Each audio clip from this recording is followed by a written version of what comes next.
This episode of the Cult Popture podcast was brought to you by our Patreon. If you want to tell us which films we should watch or get 2 extra exclusive podcasts a month, then please consider joining the cult and donating at www.patreon.com/cultpopture.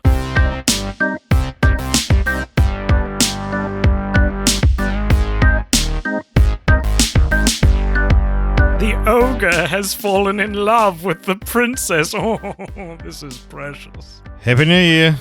Is this the start? It's the end of the new year. Wait, when will this episode come out? Is this our last episode of the year? Yeah, it is. Yeah, it is. Comes out on the 30th. Cool. Well, should this be the start or do you want to start again? What do you want to do? This is fine. Yep. Okay. Okay, welcome everybody to the Cult Popture podcast, the last episode of the year. My name... No, we got to do... of the year, ever. Ever of... We're not going to do any more this year, ever. That's true. Unless the Patreon episode comes out after this. But it probably won't. It's probably already been out. So this is the Cult Popture podcast. I am one of your usual hosts, AJ, and so is this guy, one of your usual hosts. Hello. Richard. Now, Richard, if this is for some reason someone's first episode of the Cult Popture podcast, what we usually do here is every 2 weeks we watch and review or discuss a different film franchise, right?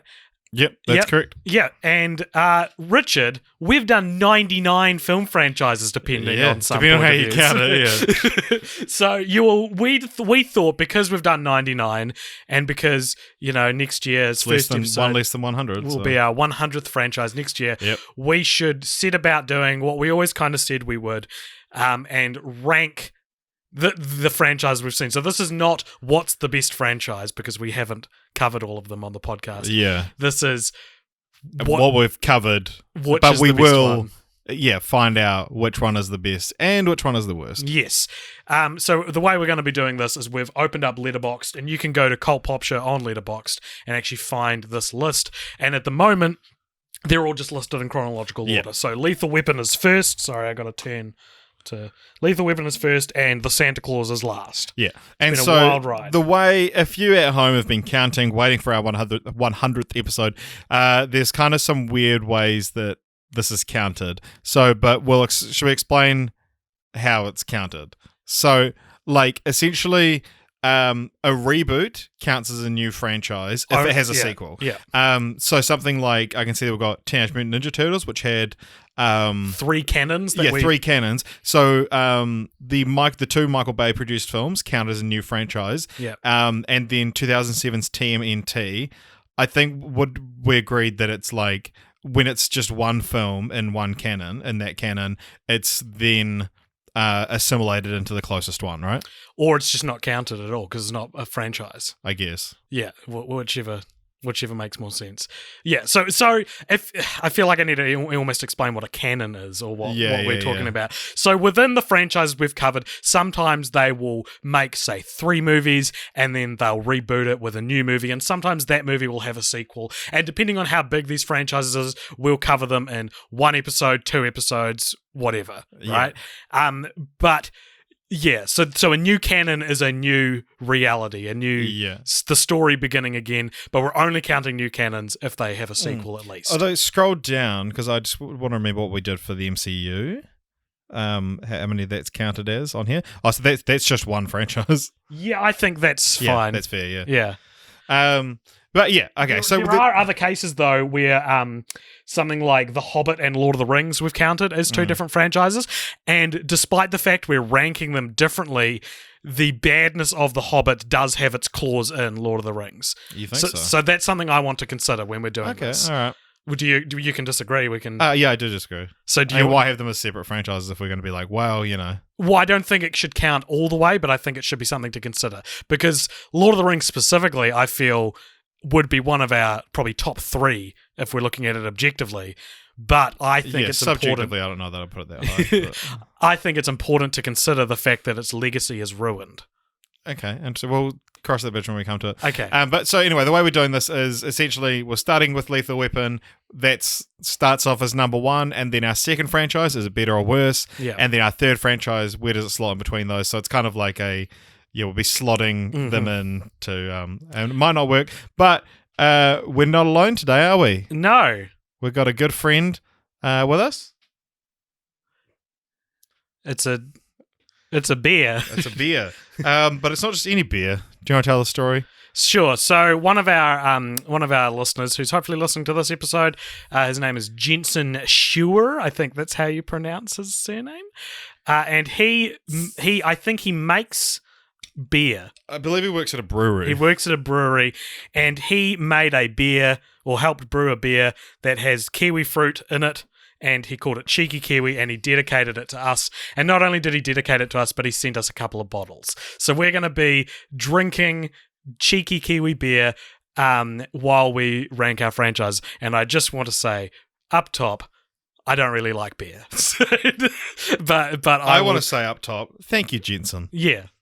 This is very That's sweet. probably a better thing to it's say. a great because I mean, of course, in New Zealand, it's a hot Christmas day. Yeah, it's hot and at this time of year, and so this is a great, refreshing summer treat. It smells real good. So cheers, AJ. We Clink. should have done that like in front of one of the mics, but No. Just add a clink. Yeah. All right, and here first up. Mm-hmm.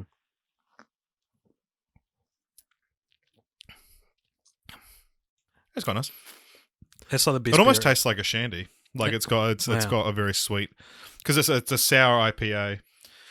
Dead Frog Brewery. This is easily the best beer I've ever drank in my life. Yeah, I don't drink a lot, but this actually tastes like this is very tasty. Thank you, So Jensen. it's a sour IPA with juicy hop flavors of lemon, lime, and stone fruit, followed by a splash of fresh kiwi and a fruity sour finish. Yeah, it's got that sourness that you'd get in something like a shandy, which is lemon and look, lemonade and beer. if there wasn't already enough excitement in this episode, when we arrived back at Popture HQ, my bedroom studio, Which the address, no, not this house, but the address used to be on Google. yeah, which was a mistake that I quickly rectified. When we got home, we'd seen that a car had flipped outside our house. Yeah, like literally there's a car There's outside. an upside-down car right outside. Down. We just watched the fire engine drive away. Apparently everyone's okay, but Yeah. it was what Apparently a sight. the driver's okay. Okay. But the car is crushed. How do you even flip a car? I don't know. But there was a car. There was a couple of crashed cars next to it. Yeah, there was a car like that had pulled up on the curb, so it looks like, it's a very quick turn out of the way, but I don't know. I mean, it'll be all to do with the weight of the car, but someone did a very quick turn by the looks of it and flipped. Hopefully Like- we'll see something on the news later. Maybe. Although there wasn't any cameras there. No. And Maybe they're all gone. if there are no cameras, did it really happen? Yeah. Well, the fire engine's coming back. So if you hear any glaring noise, I doubt it would. Yeah. They're not going to do any sirens at this point. Anyway, Okay, so let's start from the top. Lethal Weapon. Where do we rank it? first, Okay, cool. easily the best franchise we've covered so far. All right, Ace Ventura. Immediately, I don't know where to put this one. I think this is worse than Lethal Weapon. Okay, so why? Okay, that's another thing. We're ranking them as franchises as well, right? And a franchise can have one real good movie and 8 terrible ones, right? So that makes it a bad franchise, yeah? Yeah, well, I think there's but still it can be interesting, and I think that, okay, so we should talk about what are we going to be judging it on. It's like its status as a franchise, our personal enjoyment of it. Mm-hmm. I think also something that should be factored in is like how important it is to like the cult Popture legacy, because I think something like Beethoven would edge out something of similar quality because of our memories with it. Yeah. Is there anything else that we sort of would be judging on? I said that legacy thing before, which you disagreed with. Yeah. So it's what about it's has it aged well? Like, has it been memed into? Yeah, to death? I think that's still part of the general quality discussion. Sure. Okay, cool. All right. So the reason, if I can take a crack at this part, the reason Ace Ventura is worse than Lethal Weapon is because Lethal Weapon has 4 fairly equal movies. Fairly equal in quality movies, and Ace Ventura has 2 fairly equal quality movies, but then one of the worst. Yeah, I actually forgot about the third one, so this is definitely below Lethal Weapon. Yeah, and I feel bad saying that, knowing that we've interviewed its director on this very show. Yeah. All right. So up next, Shanghai Noon and Shanghai Nights. I think that slots in between them. Okay. I think it's better than Ace Ventura because it didn't go long enough to soil itself, but it's also, I described it on the episode as being the favorite films of someone who's never seen a movie before, because it is like this is the first movie you see, and you think, oh, movies are pretty good, and then you watch like other movies, and you're like, oh, okay, these are much better. Yeah. So it's why is it not better than Lethal Weapon though? Because Lethal Weapon's actually good. Right. Okay. Whereas I would say Shanghai Noon is and Lethal passable. Weapon has legacy and has influence on the world. Lethal Weapon's just going to be the best one the whole time. Lethal Weapon's the most important franchise out of those three. Yeah, definitely. Especially because Ace Ventura is dated now. Yeah. You couldn't make an Ace Ventura now. All right, next one we've got is Ghostbusters. I think that's better than Lethal Weapon. Yeah. But then, okay, you've got one great movie, one movie that I is really fine like, that you defend, and then one movie that's just so but middle even of the that road. is fine. But I would say Ghostbusters 1, Yeah. at least in the public perception, is... Ghostbusters 1 is the best movie from these four franchises. Yeah. So does that put it above Lethal Weapon? Probably. Yeah, I think because of, again, this is the one that it's like, because of how interesting it is as a franchise, and the fact that like they're chucking out the reboot and doing another one next year, which look for that on Film Franchise Follow-Ups. But I think that it's like, even when the films aren't good, they make interesting chapters in the Ghostbusters story. Yeah, whereas Lethal Weapon's kind of the same over and over again. Yeah, that's the thing. It's Right. Lethal Weapon's one director who's and same 2 stars. All right, we've dethroned Lethal Weapon, finally, after all this time. Okay, next is The Mummy, which can just stay where it is in last place. The Mummy universe, we need to be specific with this for those who true. don't remember. This is not the Brendan Fraser Mummy trilogy, which I would have placed quite high on this list. I probably would have placed it just under Ghostbusters if we'd done that. Yeah. This is the Universal Mummy films, which are the ones from the 50s, of which there's one you could appreciate its legacy on, but still not really like the movie, and then like 5 really hard to get through sequels. So that can stay at 5th. The next one is The Evil Dead. I would put Evil Dead above Ghostbusters. Above Ghostbusters? Yeah, Evil Dead is consistently better than Ghostbusters. Evil Dead has 4 great films. But I feel like Ghostbusters 1 is better than any of the Evil Dead films. Yeah, but that might be true, but that's not how that works.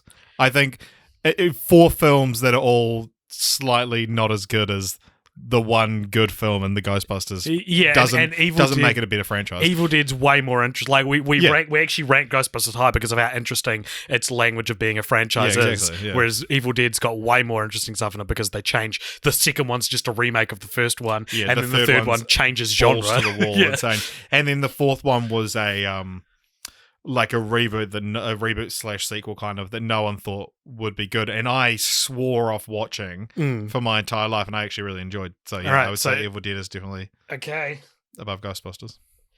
All right, the next one, somewhat interesting. Interesting that we even covered it. I don't know if we do. Like, we probably would. There's 2 theatrically released movies. And then we didn't think that was enough at the time, so we throw in 2 TV specials, which I don't think we should include here. No. So this is the SpongeBob SquarePants movie, and what's the second one called? Sponge Out of Water. Sponge Out of Water. There's a new one coming out, which looks like, is it? I feel like each SpongeBob movie acts like it's the first SpongeBob movie. Yeah. Well, because this one was supposed to be that It's a Wonderful Sponge thing, and now it's just like Gary goes missing.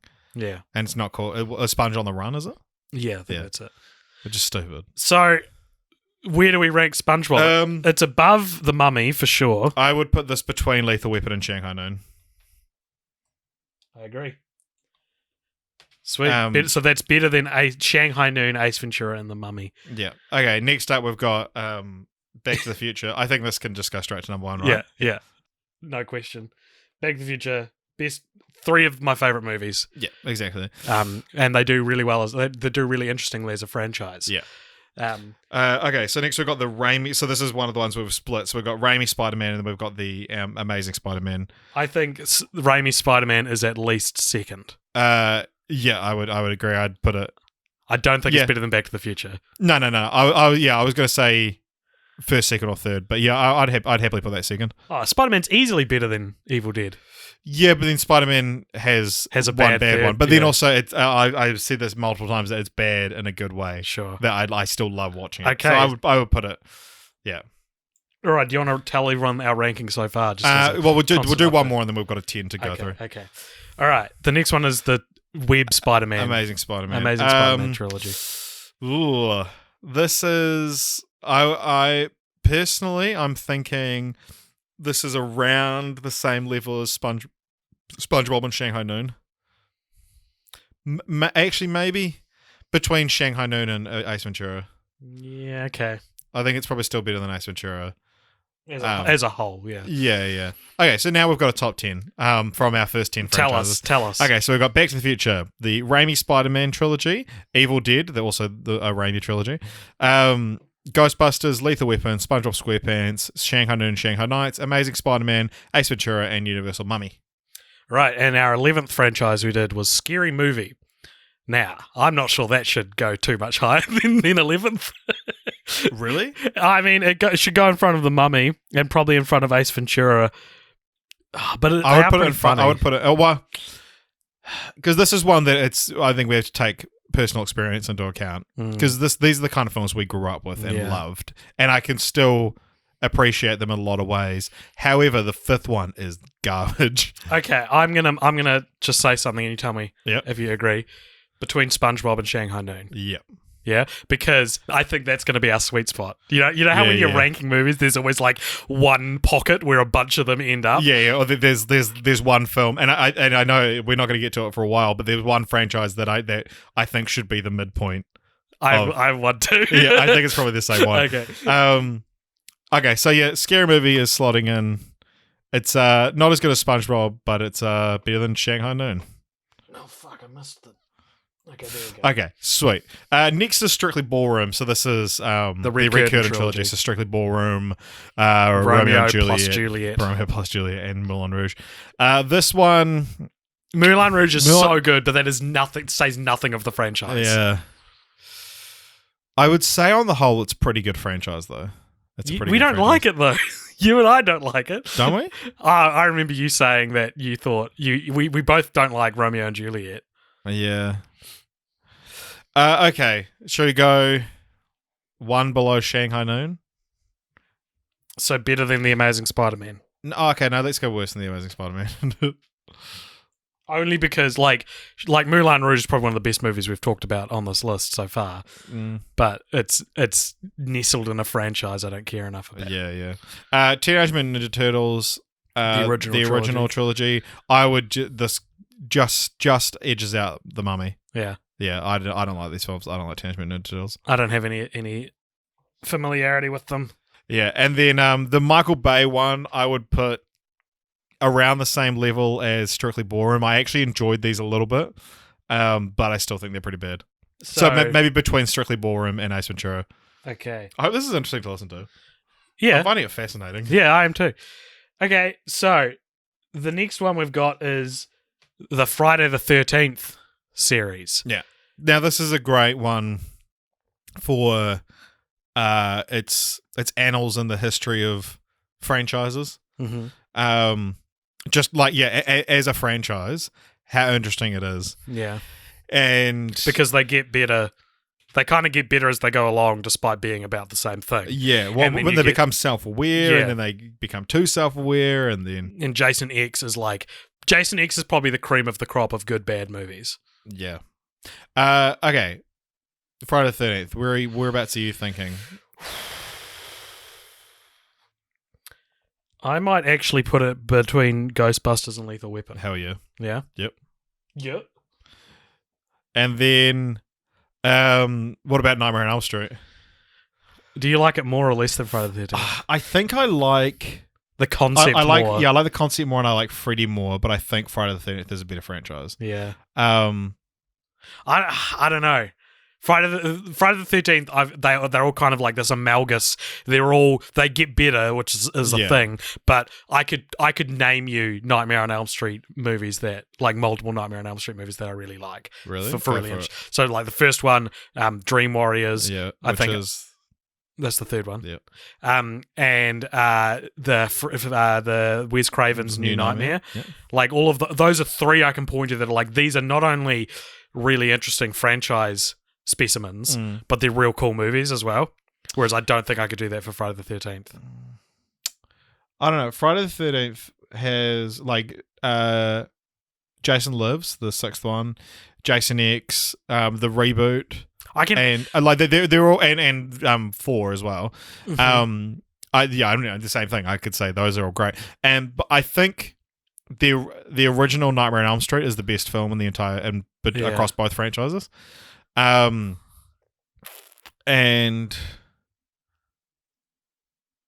yeah, I don't know. Like, I would say when Friday the 13th is bad, it's like fun bad. But when I think when Nightmare on Elm Street is bad, it's just like confusing. Yeah. I would put them next to each other. Yeah. But maybe Friday the 13th just edges out Nightmare on Elm Street for me. I don't know, man. I don't know if I could give this up this easily. I make your case. I just think it's got more dizzying heights. Yeah, I agree. Put it above. Well, that was easy. All right. Next one is the Medea franchise, which can stay at 17th, I think. I think this is worse than The Mummy. These were harder to watch than The Mummy. Dude, The Mummy was like... I have no positive memories with The Mummy, but Eugene Levy is in one Medea movie. Okay, but The Mummy is more... The Mummy was more like, I can appreciate this, but it's from a time that no longer applies to my filmmaking sensibilities. Yeah. Medea is like, this is offending me with every second. It's like, okay, The Mummy, they're consistent. Medea, tonally confused. Yeah. Like a mess tonally. Like at one point they're talking about like farting in a McDonald's drive-thru, and then the next they're talking about rape. Like there is no tact to how they balance their comedy and drama. I would watch Witness Protection again, though. I would watch Boris Karloff's Mummy again.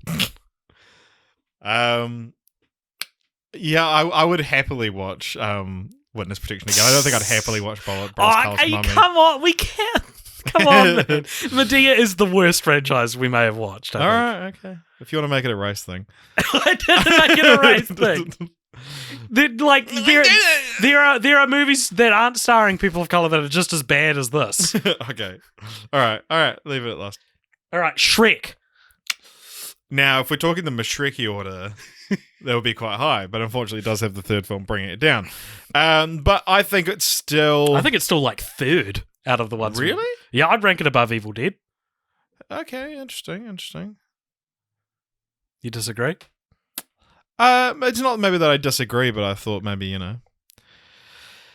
could have been a bit of a discussion. It can still be a discussion, Richard. No. Let's just put it at 3. No, what do you want to do? Yeah. No, let's put it at 3. Yeah? Yeah, I mean, Shrek is great. So our top 3 are currently Back to the Future in number 1, Spider-Man, Raimi in number 2, and Shrek in number 3. Some good films. Yeah. And like one bad film as well. Or 2 bad films now. Well, yeah, depending on how you look at it. Depending how you slice it. So next we've got Sister of the Traveling Pants. The franchise we always mention when saying... Like listing the franchises we've covered. We've done the 31 Godzilla films, the 2 Sister of the Traveling Pants films. How many times do you think you've said that? Yeah, plenty. Okay, so Sister of the Traveling Pants. This is probably around the same level as the Bay Ninja Turtles, I would say. So you reckon it's better than Ace Ventura? Because I wouldn't put it that high. Nah, it's not actually. Do you reckon it's better than the original Teenage Mutant Ninja Turtle trilogy? Yeah, I couldn't stand those movies. Could you stand Sister of the Traveling Pants, though? Again, I have positive memories of it because the episode was funny. Yeah, that's the thing. And maybe just edges out Teenage Mutant Ninja Turtles because I still have positive memories associated with it. Okay, so and there is that one shot where they like pass the genes to each other and it fits all of them. That's true. That was a good shot. Yeah. So it's now sitting between Ace Ventura and the original TMNT. Yep. Happy Feet. Happy Feet is such solid, good. I don't have any problems with Happy Feet. Yeah, but the second one's not as good as the first one. I can't remember what I thought, but I don't. They don't feel like they've cemented their place in my life or pop culture. That's the thing. Yeah. For that reason, I'd put them. To me, they feel like SpongeBob Lethal Weapon era. Of like these films. nothing wrong with them. You know what? It's one in front of Shanghai Noon. Yeah. Yeah, that's them. Yeah, because it's the same kind of level of like. I mean, sure, if you haven't seen that many movies, but Happy Feet is about like environmentalism, so it's a little bit. And it's better. George Miller as well. Yeah, exactly. Okay, so number 21st franchise to check on the ranking, X-Men. This is going to be hard. Yeah, see, this is. This is the good X-Men movies are so good. Yeah, but the bad X-Men movies are so bad. So bad. So are we counting Dark Phoenix? Yeah, we will be. Okay, so this franchise actually I put this around. This is around the same level as Nightmare on Elm Street, Friday the 13th for me. And that they have probably just ahead of those two, I would say. And that actually I put it ahead of Ghostbusters even. because again, it's so interesting as a franchise. And then also there's maybe 5-6 films that I really like in this franchise. Yeah. Yeah. So it's the inconsistency of Ghostbusters, Nightmare on Elm Street, Friday the 13th. But yeah, I don't know. All right. So you reckon above Ghostbusters, but below Evil Dead? Mm-hmm. All right. It's now at 5. So yeah. 5th best franchise. I'm sorry if you're hearing me turn away from the mic heaps in this episode. Yeah. We're in kind of a weird setup where I have to look to my left a lot. Okay, Jurassic Park is next. So this is an interesting one where if we have to include Fallen Kingdom. Yeah, no, we do. Ooh. Fuck. Jurassic Park might be the best film we've talked about yet. Well, Back to the Future. I might think Jurassic Park is better than Back to the Future. Do you? I don't know. Maybe not. But I certainly would think it's better than at least Shrek. But that's just the one film. Yeah. Well, okay, let's talk about Jurassic Park. Okay. Because the films I would say are like one of the greatest films ever made. Fine. Pretty bad. Like a watchably bad. Yeah. And then I actually quite like Guilty Pleasurely. Yeah, that's the thing. It's a guilty pleasure though. It's like, I can understand why everyone hates Jurassic World, but I still really like it. Yeah. And then Fallen Kingdom is one of the best directed pieces of garbage I've ever seen. It's pretty bad. Yeah. Damn. This is really thrown. I guess this kind of puts it around X-Men as well, just because of that one good movie. Yeah, and I don't know. I would say Jurassic Park overall is still a good franchise. What do you think? How do you think it's a good franchise if it's only got really one good one?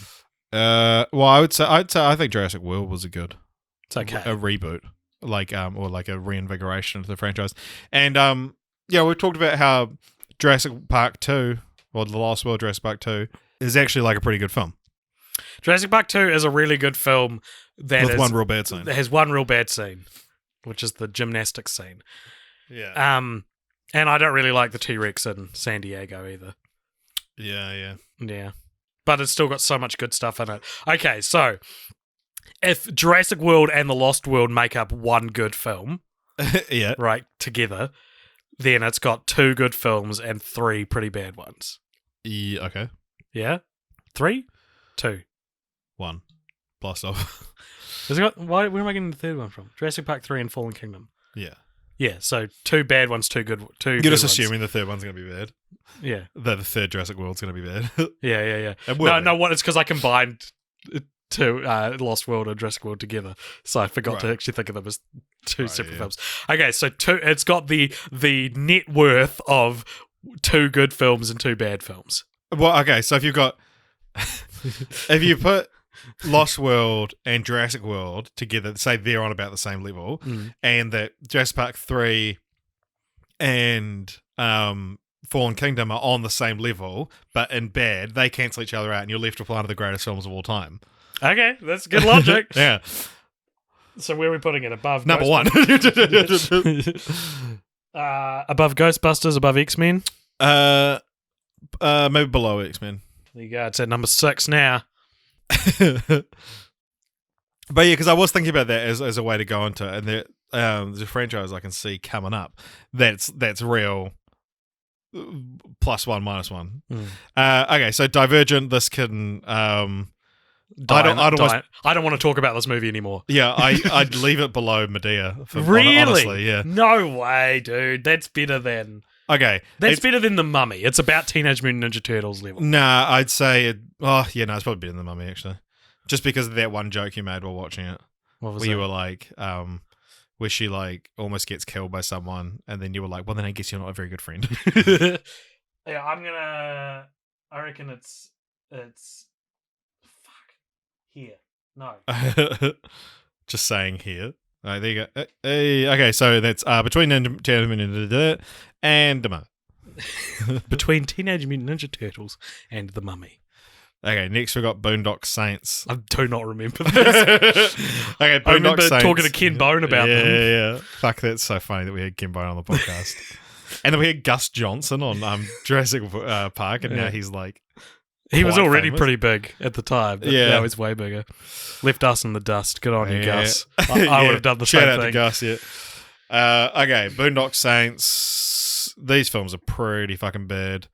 I would go just below Sister of the Traveling Pants, because there's only 2 movies. They're both pretty, like, who gives a shit? Yeah, agreed. All right, The Jungle Book. Okay, one of my least favourite episodes of the show, but Peek Behind the Curtain. not entirely bad movies.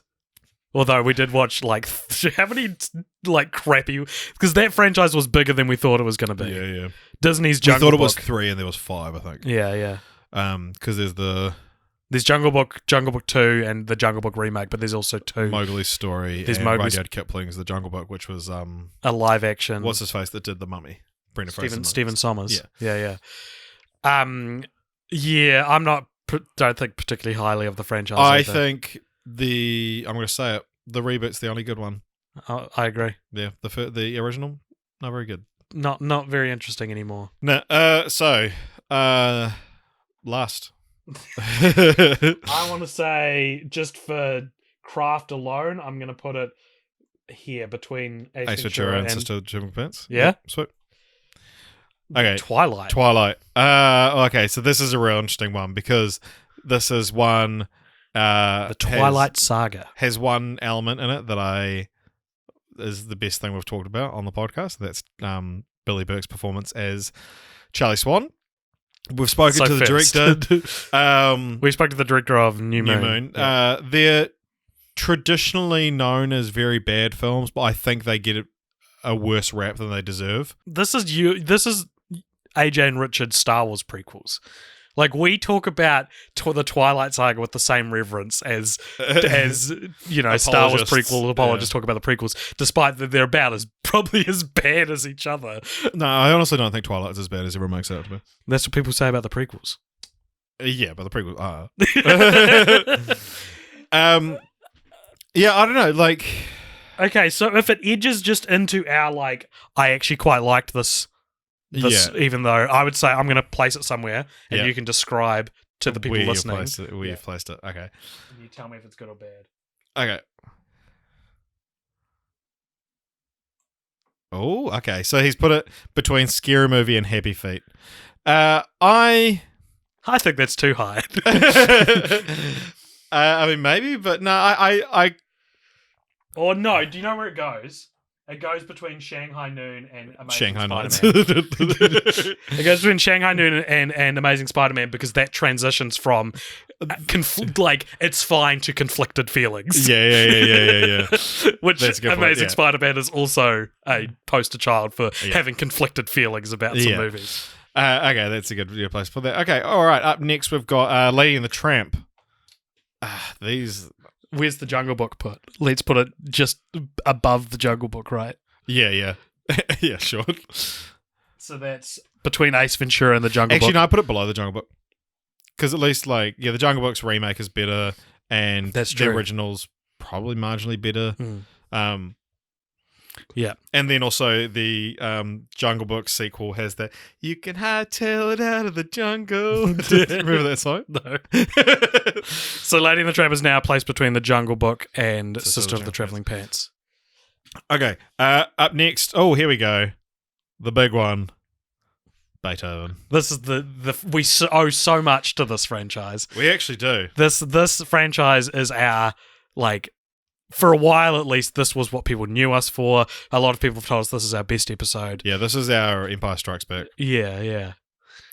Anyway, it's not that good. Yeah, it's not. Well, okay, in terms of a franchise, I think why it's important is that it's a very interesting franchise when it doesn't need to be at all. Because the 6th, 7th, and 8th ones start a new timeline, even though we haven't ranked it as a different timeline here. I guess because they still almost exist in the same universe. The implications of Beethoven 6 is that Beethoven 1 to 5 were all films set in the universe of 6, of 6, 7, and 8. Yeah. So I think it's an interesting franchise to talk about, but I don't think any of them are that good. Yeah. Yeah, I mean, it does deserve to be in the bottom half somewhere. Okay, let's start putting it up against actual. Is it better than Lady and the Tramp? Yes. Okay. Is it better than Jungle Book? No. Put it between them. Yeah, it's just all right. Next up, Transformers. Now, this is one that I think we maybe differ a little bit on, right? Because you can't stand any of these films, right? I think Bumblebee's really good. True. That's a good point. Have we even covered Bumblebee on the podcast, have we? We covered it in a year. We can't include it in this. Well, we've even talked about it. We haven't talked about Jurassic World Fallen Kingdom. We did it on Patreon. No, we didn't. Did we not? No. We talked about Fallen Kingdom in our most disappointing of last year. Well, and same with Bumblebee. We talked about our most disappointing. Okay. Bumblebee's great. I like the first Transformers as well. I will admit it's better than the others, but I don't think it's very good. But Bumblebee's really good. Bumblebee is really good. Okay. So it's almost the same. I would put this around the same level as Twilight, I think. Yeah. Or maybe just below Twilight. Below Twilight? Yeah. I can get behind that. You can get below that. Alrighty. Okay, so now we're into the Godzilla one. Now this is one, we did this over 4 episodes, I think, but we've only got 3 because I guess we could kind of count the MonsterVerse as one now, couldn't we? Shit. Fuck it. No. Well, because we've done 100 franchises. Fuck. Because we haven't done King of the Monsters on. Yeah. We did on Patreon, but I don't think we should count Patreon unless we want to. Look, I'll admit it. I'll be the first to admit it. We've catered this so that we can say we've done 99 franchises. Yeah. I don't care. Yeah, fuck you. Okay, so first one is Godzilla, the Showa series. The worst of them, I think. Yeah. Yeah, this one even its highs aren't that high, and like this only has actually the original is actually really. I can see the prestige of the original, and then there's a couple a lot of fun. Like the things with like Jet Jaguar and stuff like that. This is a very niche episode of the podcast. Yeah. But still, I don't know if I would rank it like. I would rank it below Strictly Ball, the Red Curtain trilogy, I think. Yeah, let's put it there. Yeah. Yeah. I wonder how many ranked lists on Letterboxd have 1956's Gojira ranked 1 below Strictly Ballroom. Yeah. All right. So the next one is Godzilla, the Heisei period. Yeah. Which I think was the better of the 3. Definitely. I think that's the best one. Which is that's the Godzilla versus. Sometimes it's called as well because like all the films are just called Godzilla versus something. This is like we got Hedorah the Smog Monster, Biollante. Yeah. So I'd place this between Twilight and Transformers. Yeah. Yeah, because again, it's one of those like. They're still fun, but they're not. Now, okay, so next we've got the Millennium series, which I guess... Godzilla Millennium series. Yes. We've also done a Millennium series that is different. This is... Still drinking this beer, by the way. Thank you, Jensen. So this we've folded Shin Godzilla into this, even though it's not part of the franchise, right? I just wouldn't count Shin Godzilla. Okay, let's not count Shin Godzilla. Which is the best one. Yeah. Okay, so this one does contain 1998's Godzilla, then, eh? I wouldn't count that either. Well, no, because they do reference it. They do reference it. So it is a fun movie. Yeah. They do. And one of them, Japan's Godzilla fights America's Zilla, and then also there's a movie where they go, oh, didn't Godzilla attack America? And they go, no, the Americans think it was Godzilla, but it was a different monster. So it is canon to some of the movies. Okay. Well, I would say that it is between Showa and Heisei, it's not as good as Heisei, but better than Showa. Yeah. So that gives us 3 movies to stick it between. Yeah. Transformers, Amazing Spider-Man, and Red Curtain. That was a weird noise. Without the visual cue of my screwed up face, that would just be a little... Honestly, I would just put it above Showa. I don't think it's... Yeah, sweet. Yeah. Okay, up next, Nymphomaniac. Now, let's work out where the middle of this is and just put it there. Because this is number 50, 49. Yeah, because this is one of the best movies we covered on the podcast, and then just like a fucking awful movie. And so this is the +1, -1. It just cancels itself out. Yeah. So yeah, if these are ranked on a scale from +10 to -10, this is at 0. What's half of 33? 100. What? No, but put it at 16. So, yeah, okay. So there? So it's above the Godzilla Heisei period and yeah. After so Twilight. we've now got a... Nothing that has to remain in the middle of Actually, can you put it above Twilight? Because I think then between... And so now it goes... The middle of our list goes Shanghai Noon, Nymphomaniac, Twilight, which I think is probably a good way that it's like... If Nymphomaniac is perfect 0. Yeah. Twilight's probably just a little bit worse than that.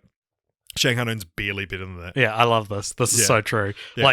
Like Nymphomaniac, if you haven't listened to our episode on it, it's not even supposed to be a franchise. It's supposed to be one really long movie, but they split it into 2, and we cover them as a franchise. And you would think then, if they're just supposed to be one movie, it'll be relatively consistent. Yeah. But the first one is actually, I was floored by it. I was it's so actually moved. one of the best movies we've covered. Yeah, I thought it was so good. And then the second one was so bad in such easy to not be bad ways that I was like, this is horrible. Yeah. This is ruining everything. But yeah, so I think that's a good midpoint to say, is this franchise good or bad? I'm determined for Nymphomaniac to be number 50. Yeah, although that means that we've covered equally good and bad franchises. I think that's true. It should be what we consider the midpoint, but whether or not it's... The transitional point from these are fine to I'm conflicted about these. Yeah. Okay, so up next, so that was kind of a rare case with Nymphomaniac, how it was supposed to be one movie, but it was cut into 2. So next, what have we got there? Kill Bill. The only other example of this, which we got back to back in a actual coincidence. We did not plan it.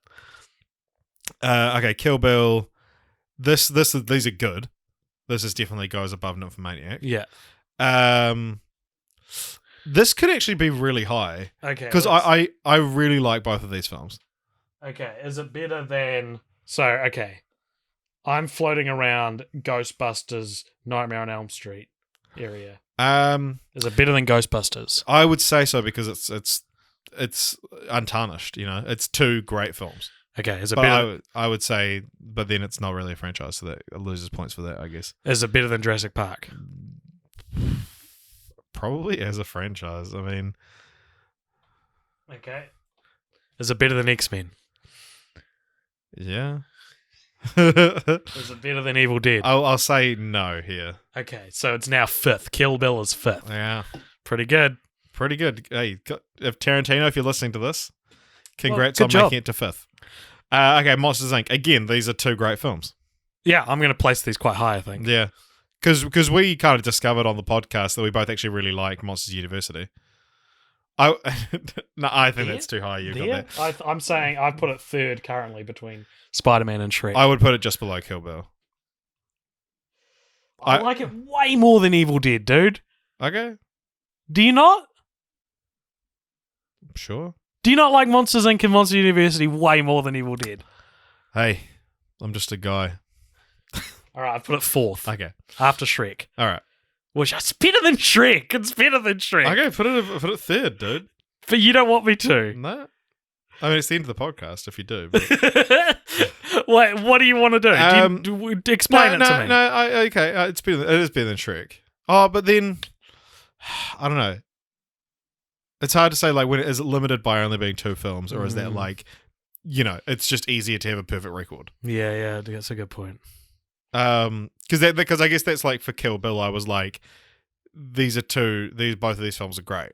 So it's batting 1,000. So then mathematically, is it worse than Shrek as a franchise? Just because Shrek is 2 really good ones, 1 pretty bad one, then 1 okay one, and then an okay spin-off. So mathematically, it's above Monsters, Inc. and Monsters University, which is 1 really good film and 1 not as good film. Yeah. Okay, yep, 4th. Yeah. Okay, sweet. All right, okay, so we've got to scroll down. We're getting through these. Boom, boom, boom. Getting through them. Okay, next we've got Land Before Time. I'm happy to leave this in last place. Worse than Medea. Worse than Medea, yeah, 100%. Worse than Medea. Even the first one's shit. Like, I have no positive memories of Land Before Time, even talking about them. I hate this franchise. I hate every single movie in it. And I hate every single character. I'm not letting this budge from last place. Why is it better? Why is it worse than Medea? Eugene Levy's in one of the Medea films. and it's great. You have to admit Witness Protection was a good time. Yeah, but not until it started going full Medea for like 3/4 of the way through the movie. Yeah, and also had the outtakes of him calling room service in character. Oh, I can't believe Land Before Time is not budget. It 100% deserves to be that in that place. Do you reckon we've covered worst ones down the track? Potentially we'll get to some. I can't off the top of my head. I'm not 100% sure, but I fucking hate Land Before Time. Okay, sweet. It is currently at 36th then. I feel like we should be... I'm going to say what they all are so far now. Okay. From bottom to top, just to keep you updated. From 36, so 30, starting at... Oh, fuck. Do you want to do it? Because you can see. Okay, so starting from the bottom, now we're here. AJ just... Oh, my God. It's okay, I've cut out the audio. Okay, so we're going bottom to top. Land Before Time, Medea, Mummy, Universal, Divergent, Teenage Mutant Ninja Turtles, it's the 90s series, Boondock Saints, Sisterhood of Traveling Pants, Lady and the Tramp, Beethoven, Jungle Book, Ace Ventura, Ninja Turtles, that's the Michael Bay produced ones, the Godzilla Showa era, the originals, then we've got Godzilla Millennium, the Red Curtain trilogy, the Amazing Spider-Man duology, Transformers, Godzilla Heisei period, that's the middle one in the 80s, Twilight, Nymphomaniac, which we're calling the midpoint of our franchises, Shanghai Noon and Shanghai Nights, Happy Feet, Scary Movie, SpongeBob SquarePants, Lethal Weapon, Friday the 13th, Nightmare on Elm Street, Ghostbusters, Jurassic Park, X-Men, Kill Bill, Evil Dead, Monsters Inc., Shrek, Spider-Man, Back to the Future. Leave your comments on why we're wrong. Yeah, if you've made it this far. Okay, so next up we've got The Raid. Now, again, these are 2 great movies. I don't remember them fondly at all. Right. They are great. Because you called me out on not having paid attention. There was the weird energy on that episode. So we had Dave on that one, who was really excited to talk about them.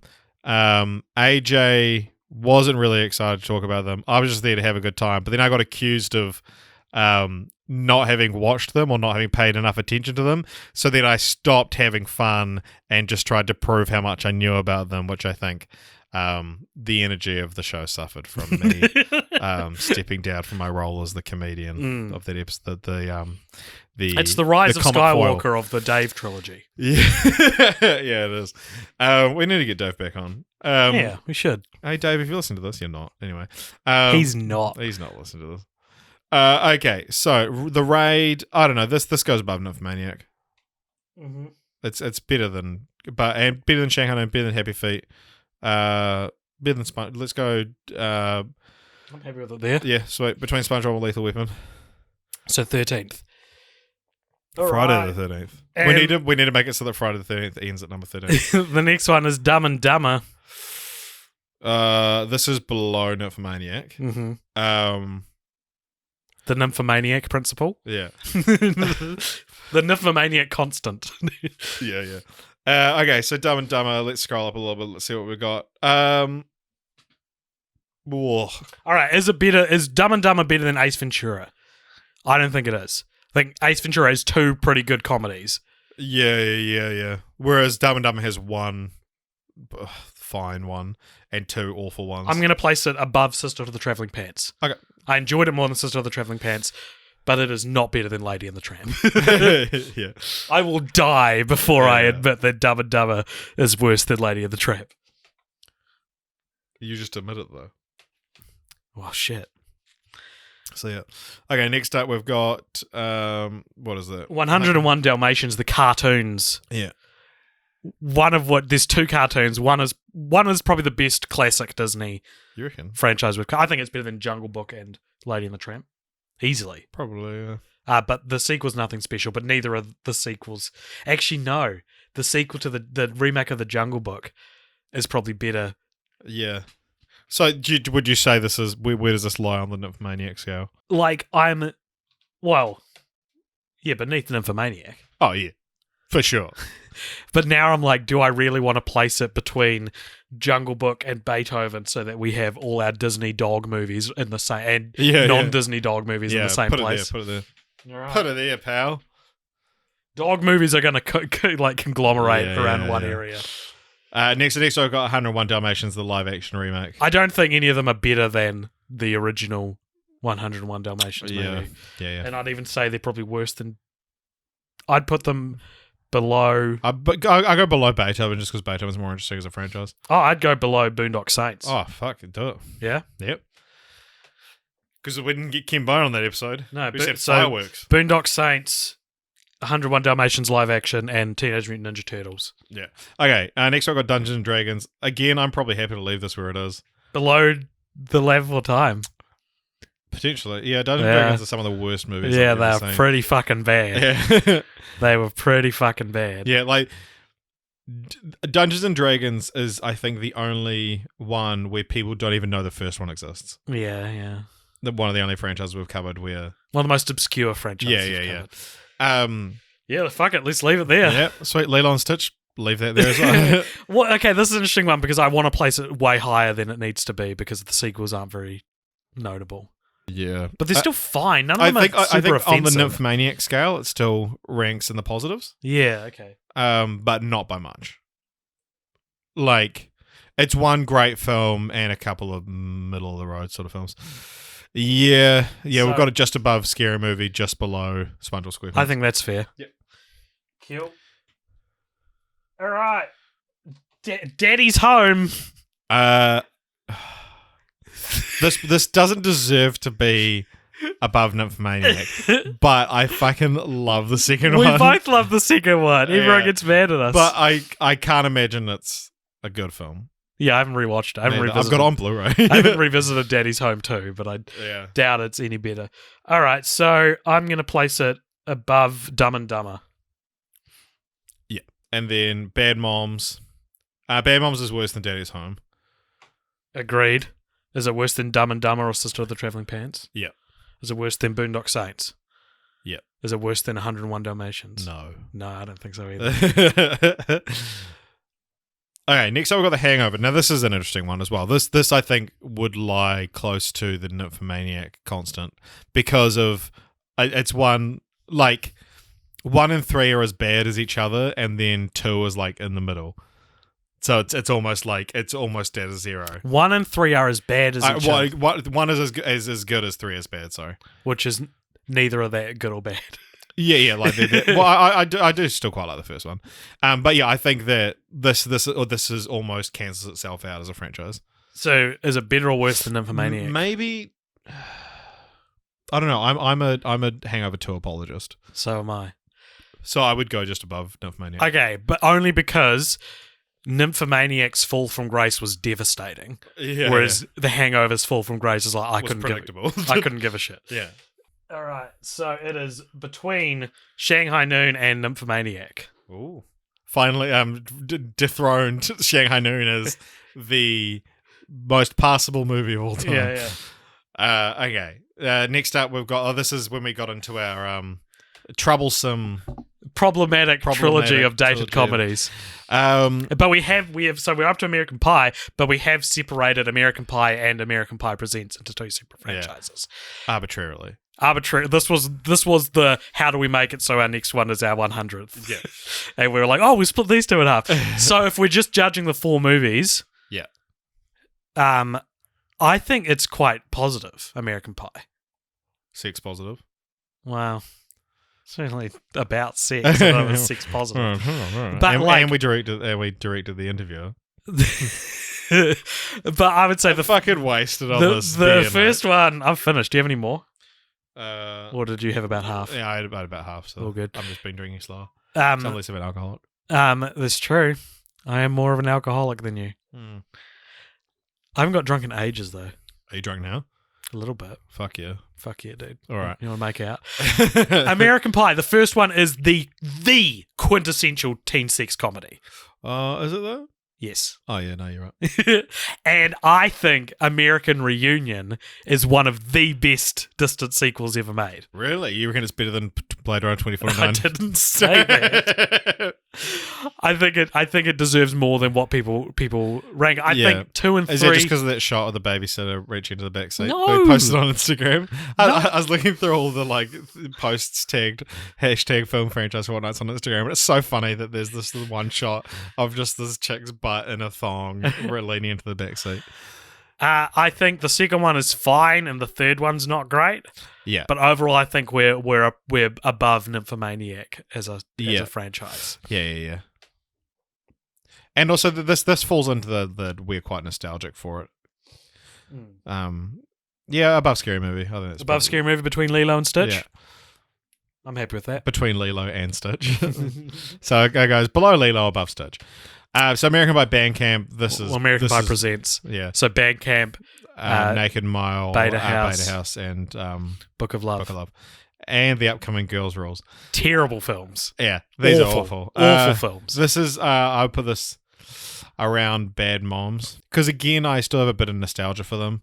I think it's worse than 101 Dalmatians. Sure. I have a bit of nostalgia for them because these are the I would say it's even worse than. Sorry, I've interrupted you. What were you going to say? These are the we would be staying at someone's house and their cool mum would let us get out this. All right, okay, it gets cool mum points then. Yeah. I was going to say it's worse than Teenage Mutant Ninja Turtles and Divergent, which I think it is. But I kind of have more affection for it than those franchises. I'm going to come clean. One of the only reasons, these still occupy a place in my mind that it's like they get points for having like nudity in them. No, but because and that's still the reason. It's this this old part of my brain from when I was like 14 that was like, oh, those movies are awesome, But I mean, as movies, they are worse than TMNT and probably Divergent. No, Divergent's pretty fucking bad, and the fact they never finished it is fucking hilarious. Yeah, okay. So I'm happy with where it's placed. Yeah. Cool. All right, next we got Revenge of the Nerds. These are garbage. These are garbage and also very damaging. Yeah. Would you go below Bandcamp? American Pie Presents? Yeah. Yeah. They're about the same. I'd say below Ninja Turtles, above Divergent. Yeah. Because no amount of problematic depictions of consent is worse than the Divergent quadrilogy that only had 3 films. Yeah. I mean, you're right. Well, you're right. Okay, Romancing the Stone. This is a real interesting franchise. This is Lady and the Tramp levels. Yeah, it is. Yeah. Of I don't care about it enough. Yeah. I think there's another franchise coming up after this that's just does not occupy my mind at all. I'm going to say above Dumb and Dumber. Okay, yeah. Below, so it's one below Daddy's Home. I'm so Romancing the Stone is such an interesting film because it's so. It deserved to be in the annals of pop culture in the same way Indiana Jones because it's Robert Zemeckis, and it's this. There's an alternate universe where Michael Douglas is still playing this character. Yeah. Okay, so up next, Nutty Professor, the Jerry Lewis one, which I really enjoyed the original, but then that fucking the animated sequel from 2008. What the fuck with Drake Bell? What a Jerry Lewis film. Jerry Lewis did a great job of not sounding like an unrecognizable voice-wise, which, Carrie Fisher and Mark Hamill haven't. They don't sound like Luke and Leia anymore. I've been talking about Star Wars too much, dude. I'm so sick of it. Yeah, I'm getting sick of it. And also, but Jerry Lewis in this film is the inspiration for Professor Frank Glavin. Should we put it just under Romancing the Stone? Yeah. Only because it's better than Dumb and Dumber? Yeah. Okay, next we've got Nutty Professor Eddie Murphy. Worse than? Oh. This is around 101 Dalmatians Bad Mums level. Yeah. I think it's probably in between those two. Well, again, I think the first Nutty Freeze is pretty fun, pretty good. Mm. And then the second one's awful, and it's kind of like, sorry, Chris Weitz. I don't think he liked it either. Yeah. But yeah, so it kind of goes around the same level as the original, I think. Because there is like oh no, is that the second one when he's like crying because he's so dumb now? I can't remember what happens in which one, but there's the sweet moment and he like cries into the pool, and the pool becomes Buddy Love, and then he eats Buddy Love or something like that. Wow. I do not remember any of that. But we've placed them right next to each other. Yeah. Is that okay? Deservedly so, yeah. Okay, next, Legally... Between Romancing the Stone and Dumb and Dumber are the two nutty professors. Yeah. So next is Legally Blonde. Now, this is an interesting one because the first one's great. I think the first one's fantastic. Yeah. The second one is your classic, not as good sequel. Legally Blondes is one of the worst movies I've ever seen. It's one of the worst ones we've covered on this podcast. Like, honestly, like this is... we say this a lot. We say this is one of the worst fucking movies I've ever seen. This is actually like when people say something like Rise of Skywalker is the worst film they've ever seen, and I go, yeah, I've seen films that would make your head spin. Like that, the monologue from the end of Blade Runner. Yeah, but about seeing bad movies. That Legally Blondes still holds up as it's confusing, fucking garbage. It's convoluted. It's annoying. Stupid, it makes no sense. Yeah. As a franchise, then it's pretty bad. Yeah, like this is one of the only one. This is one of the ones where we've talked about, like, you know, where it sits in comparison to Zero, like offering plus points and minus points. Like say Legally Blonde is a perfect 10. Legally Blondes is like minus 80. Like, it's so bad. Can I offer a thought? Yeah. Just above Revenge of the Nerds, but not better than Teenage Mutant Ninja Turtles. This is a franchise destroyed by its sequels. Yeah. Ravaged by them. Yeah. What's closer to the Nymphomaniac out of interest? Because Nymphomaniac's just sitting at like 21, so it's quite high up there. I mean, I could quite comfortably put this around Beethoven realm. Just to chuck one human movie in the middle of our dog movies. I don't know, just because the first one is great. Oh my god. Yeah, so it's between 101 Dalmatians animated and Beethoven now. Because that first one's as good as it needs to be to make amends for the sequels. Yeah. Okay, so up next we've got Camp Rock. This goes below Nymphomaniac for sure. Mm-hmm. I'd say between the two nutty professors. Sure, yeah, just split those guys up. Okay. Oh, we got 4. Did you lose it? I lost. Oh, there it is. Okay, so that goes between the two nutty professors. Next up we've got Critters. Now this is...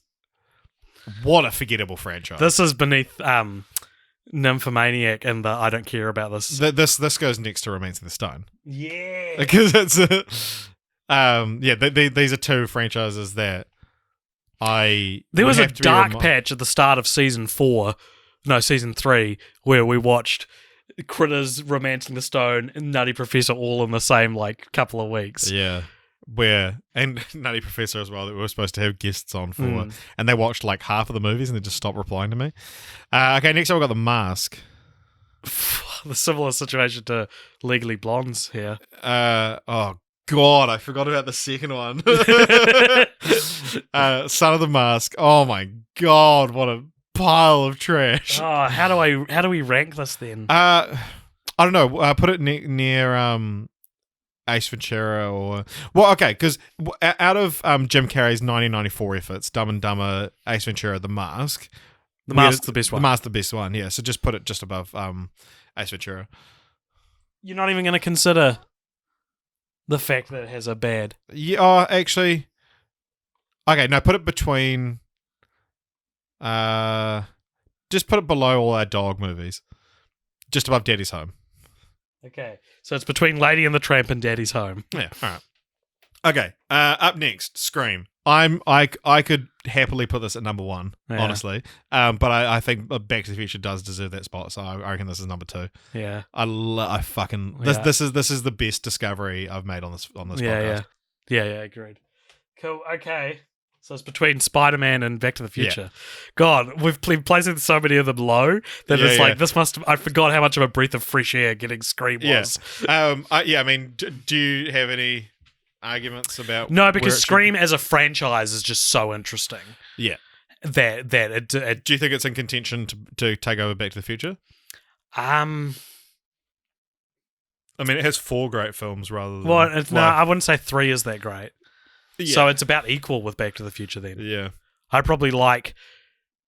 I actually would say I feel exactly the same way about Back to the Future 1, 2, and 3 as I do about Scream, Scream 2, Scream 4, respectively. Yeah. Like, I don't think Scream 4 is as good as 1 and 2, but I also don't think Back to the Future 3 is as good as 1 and 2. Yeah. And the third one's not bad. So is it Scream? Yeah. It's just not as good. Is it a better franchise than Back to the Future? I don't think I could do that. It's one of those things I can't even consciously say, but fuck, I love that movie so much, man. The first 2 I love so much. Yeah.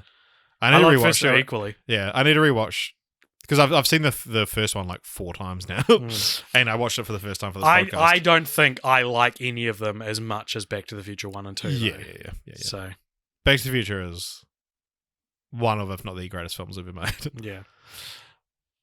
But it is amazing. It is great to be able to have a contender. What to be able to, like, because people commented on that episode saying it's so refreshing to hear you guys talk about a good franchise. Because looking at what we've got coming up as well, it's dark days. Look Who's Talking. Yeah. Where do you want to rank Look Who's Talking? I could not give less of a shit about. Look Who's Talking is the Witcher of film franchises.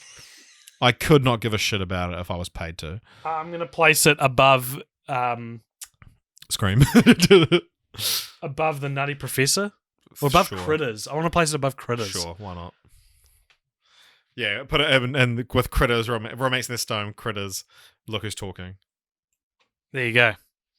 Okay, and the next one we're doing is... Where are we? Cats and Dogs. These are both terrible. The second one's worse. Yeah. Inexplicably. I'm placing it above American Pie Presents and below 101 Dalmatians live action. Cool. Okay, up next. Oh, what a beautiful time this was for Film Franchise Fortnights. Airbud, Air Buddies, Santa Paws, and Popstar. I could probably leave all these 4 together. Okay. Like, wherever they go, I think they should go together. In that order? In that order? Do you reckon that order? Oh, yeah. Oh, actually, I think Santa Paws is probably the worst. Yeah. Actually, I'd probably say Popstar is my second favorite after Airbud. Agree. Yeah. So we'll go Airbud, Popstar, Air Buddies, Santa Paws. But those 4 go together. I liked them more than Boondock Saints, but not more than Sister of the Traveling Pants. Put them there. Okay, so now it goes Sister of the Traveling Pants, Airbud, Popstar, Air Buddies, Search for Santa Paws, Boondock Saints. All our Boondock Saints stands are like, oh my god, how could you? I'm gonna just fucking mail a katana to your house. Okay, Mission Impossible. Now this one can go straight, like, right to the top somewhere. Oh, yeah. This is top 5, 10 material. Because this is I'm gonna put it 4th. Yep. So better than Shrek, but not as good as the Heights of Spider-Man trilogy. I could almost... It's almost better than Spider-Man. Yeah, I think it's better than Spider-Man. Because Mission Impossible is like... The movies go like fine, not very good. Even though I wouldn't even say that. I would say it goes fine, a little less than fine. Yeah. Good. Like really good, fucking amazing, great, fantastic. Like, yeah. Since J.J. Abrams got his hands on it, boy, what a consistent franchise. In a way, it's the best franchise we've covered. Yeah. In a way that it gets better, except for the first 2.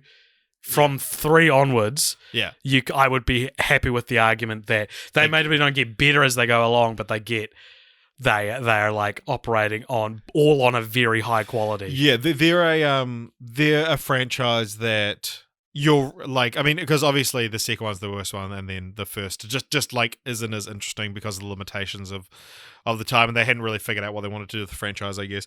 But your like anyone's ranking of 3, 4, 5, 6 is fine. You know, they're all like you're talking between 9.8 and 10. For the record, though, my ranking is 4, 6, 5, 3 of those ones.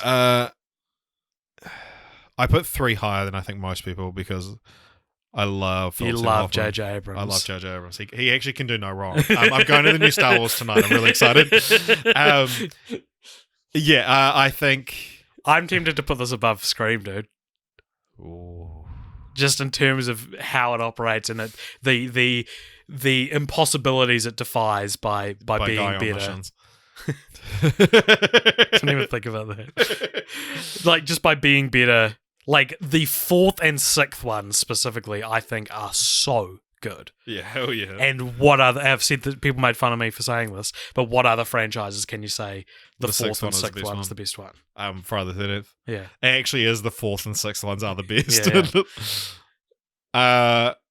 I think maybe above Scream. Maybe. What's holding you back? I probably...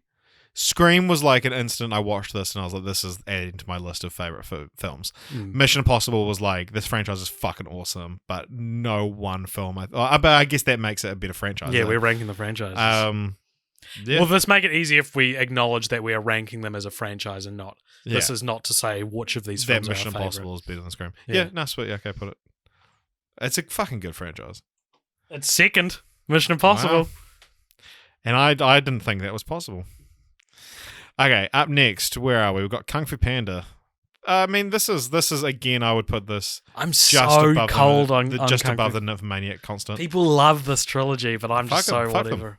Fuck them. Yeah. So this goes just above Nymphomaniac somewhere. So around the Hangover. Yeah. Up. I reckon it's better than Happy Feet. Yeah.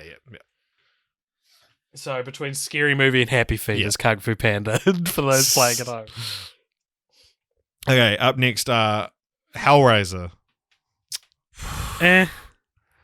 Yeah, this one maybe just above. This has very low highs. Yeah, I'm just remembering now in real time how bad it actually. Yeah, like. Because this is one that we watched the first movie and we're like, oh, fuck. And then because it's like, they're just going to get worse. Okay, I'm thinking, just above Michael Bay's Ninja Turtles. Yeah, sure. Yeah. Okay, and then... Teenage Michael Mutant Bay Ninja Turtles. Crocodile Dundee. This is another, I don't care. I don't remember. These are probably... just above the Nymphomaniac constant again. Mm-hmm. Yeah. I reckon just below. Yeah, sweet. That's not a franchise. This is a franchise. I keep losing Nymphomaniac. So, not as good as Twilight. Yeah. So between Twilight and... Still a bit of love story with Twilight. Godzilla Heisei is where I put it. Cool. Okay, now Toy Story. I think this is number 1. I think this is a better franchise than Back to the Future. Yeah, and because even 4 is incredible. Yeah. Yep. Yeah? Yep. I don't think we're going to beat Toy Story. I think that's going to be the highest one. We'll see. I really like I Know What You Did Last Summer, which is coming up.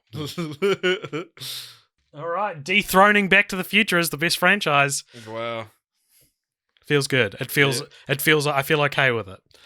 Yeah. Okay, so up next I saw we had Halloween, right? So this is, I would put, so this is Halloween, the... not the Rob Zombie one. Yeah, so every film except for the Rob Zombie reboots, which are a separate franchise. I think these are between Nightmare and Friday the 13th. Yeah, sure. Yeah, because the 2018 one was really good. Yeah, this has more kind of good films in it, I think. Oh, but the lows are pretty bad, actually. Yeah, I think it's below Friday the 13th, actually. Yeah, Now that I'm thinking about it. yeah. Halloween never really intentionally became self-aware. Like, there's a couple of silly films like Halloween Resurrection, which is the one with Busta Rhymes uses his cornrows to whip Michael Myers out of a window. But it doesn't know it's doing it. yeah. Whereas something like Friday the 13th, because Nightmare on Elm Street, Freddy's always been like a wisecracker. A wisecracker. Yeah. Okay. So next we've got the Rob Zombie Halloween movies. You and I both actually quite liked these, eh? Well, we liked the second one. I didn't like the first one that much, and I wouldn't say that they hold a candle to the legacy of Halloween. Yeah, for so sure. I don't think it's better than them, despite the overall is it mean the right word? Of my enjoyment of it being better, right? Yeah. So, I don't know. Like, this is one that, looking back, I'm still like, actually, I didn't even dislike the first one that much, do we want to I think it did something interesting. Just above Nymphomaniac? Now let's... Yeah, sure. All right, so Hangover, Halloween, Rob Zombie, Nymphomaniac. Yep. All right. Okay, where are we now? Final Destination. Final Destination. Last one's pretty good. Yeah. First one's pretty good. Yeah. Second one's pretty good. Third one's pretty good. Fourth one's real bad. Okay, so this goes just above Nymphomaniac then, doesn't it? I think I have quite an affection for this franchise, though. I don't think it can go too high above Nymphomaniac, though. Let's see what I think. Yeah, you need to look at it. Like, you really need to be able to look at what we're doing to get it. Okay, I think it is better than Scary Movie. I think it's beneath American Pie. Yep, better than Scary Movie, worse than American Pie. Yeah. Sweet. Okay, what have we got next there? 300. I hate both of these films. Yeah. Yeah, these suck. Fucking Zack Snyder, eh? What's he ever done? That's good. What has he ever done? Look, I like Watchmen, but that's not that's not on this ranking. It's not a franchise. Okay, 300. Let's chuck it. Yeah, fuck it. Why not? Between Ninja Turtles and Revenge of the Nerds. 300.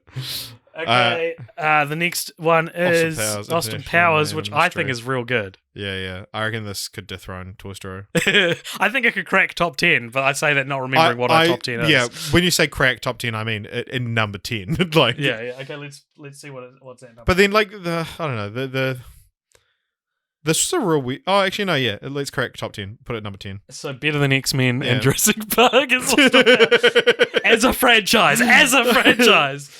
No, fuck it. These are our decisions. Yeah, I stand by them. Okay. So now we've got our trilogy of Christmas episodes. So this is Gremlins, Jingle All the Way, Bad Santa. Out of those, what order would you put those in? Gremlins, Bad Santa, Jingle All the Way. Yeah. And so it's like Gremlins is maybe just above Nymphomaniac. Really? I like Gremlins quite a lot. Okay. The sequel's real weird, though. Yeah. But does that make it a better franchise? Or a worse franchise? I don't know. I don't think Gremlins deserves to go that high, personally. Oh, where's the fucking information? Okay. I would say it's better than Halloween. I'd say it's better than Hangover. I'd say it's better than Shanghai Noon. Better than Happy Feet. I'm going to put it between Scary Movie and Kung Fu Panda. Okay, sweet. And then, what do we have next? Bad Santa? Yeah. That's just below Nymphomaniac. I don't want to put it between Twilight and Nymphomaniac. Yeah. So between Twilight and Crocodile Dundee. Sure. And then next we've got Jingle All the Way, which is just bad. These are bad movies. Yeah. Let's go just one under 300. Good idea. No, one above 300. Even better idea. So between Teenage Mutant Ninja Turtles and 300 is Jingle All the Way. Yeah. And also, just for the record, for Bad Santa's ranking, again, we're doing this as a franchise, not as individual movies, because I know people are quite passionate about the first one. Yeah, the second one's undeniably bad, though. I feel like... Or is it? I can't remember. Kathy Bates is in it. She's great. Okay, next we've got High School Musical. Ooh. This is a pretty good franchise. Yeah, I love the third one. I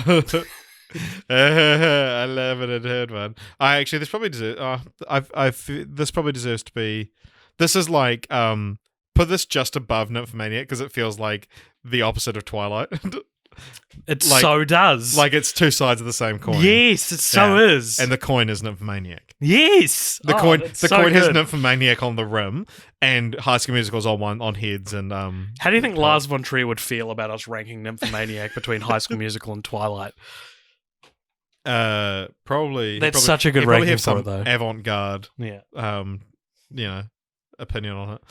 Okay, we're getting to the point where we're having to scroll quite a bit now. So, Lord of the Rings, here we go. This is the big discussion you wanted to have.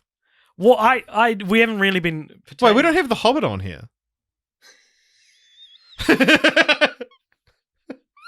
Is it because...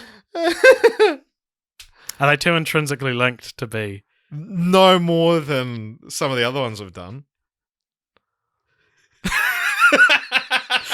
How do we not see this, like, going into the... I mean, but how is it different from having the MCU altogether? I think you have to add The Hobbit, because we did it in 2 episodes. But and the 2 episodes weren't Lord of the Rings Part 1 and Part 2, it was Lord of the Rings and The Hobbit.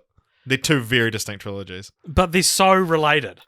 I think we fucked up and we have to add The Hobbit. I disagree.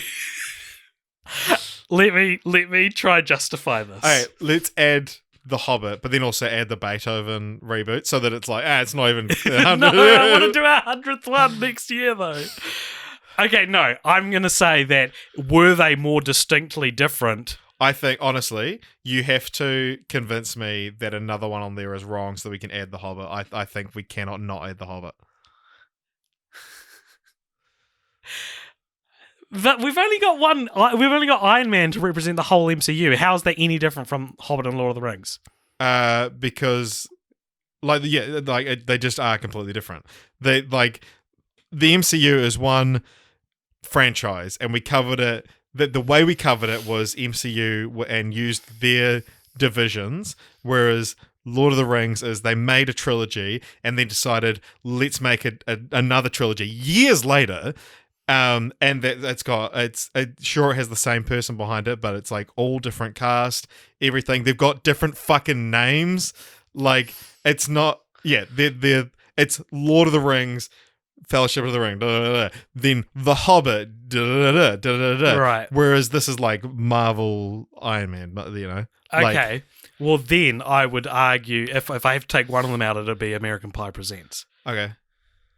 Because we covered them in one episode, and it was okay. Well, where's the little bitch that is American Pie Presents? Okay, but does that drag American Pie down then?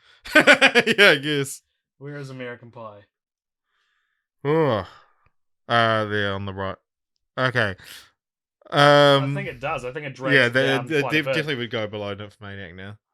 I think. Between Bad Santa and Twilight? Yeah, sure. Okay, and now add The Hobbit. Oh my god. I can't believe we missed that. Holy shit.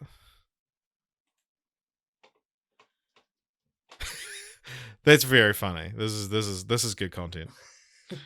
Okay, so Lord of the Rings. I don't like it. You do like it though. You don't dislike it. I wouldn't go so far as to say I like it, but I think you're right, and I don't dislike it. I think this has to break our top 10. Yeah, for the sanctity of objectively, us. it deserves to be in the top 10, sure. But I can't, in God conscience, say I like it more than Scream or Mission Impossible. Okay, put it above Evil Dead. Actually, no. Okay, put it between Spider-Man and Shrek. I'm comfortable putting it there. Okay, I'll tell you what. Because of the whole legacy thing, that The Hobbit pulls it down. Yeah. That's why it's not number 1.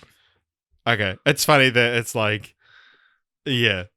We are agreeing for different reasons. Yeah. Okay, and then so The Hobbit's bad. But no, it's like Twilight levels for me though. Yeah, well, because the first 2 are like pretty watchable, and then the third one's just garbage. So I'm gonna place it between American Pie and Bad Santa. Yeah. This is good content. Stop saying that. Okay, National Treasure. This is like a slight peak above. I don't think about this anymore. This is the exact same level as Shanghai Noon. Yeah. Do you think it's better or worse than Shanghai Noon? Better. I think it's worse. Just because, I don't know, I like a fun adventure. I don't know. I thought Shanghai Noon and Shanghai Nights might be one of the most surprised I've ever been by film's quality. Because I was like, I've heard so many good things about them all my life. And then I was like, this is just fine. Yeah. Same thing I thought about when I watched Brendan Fraser's Mummy. What the fuck? Yeah, How can you say that? They're so good. I mean, they're fine.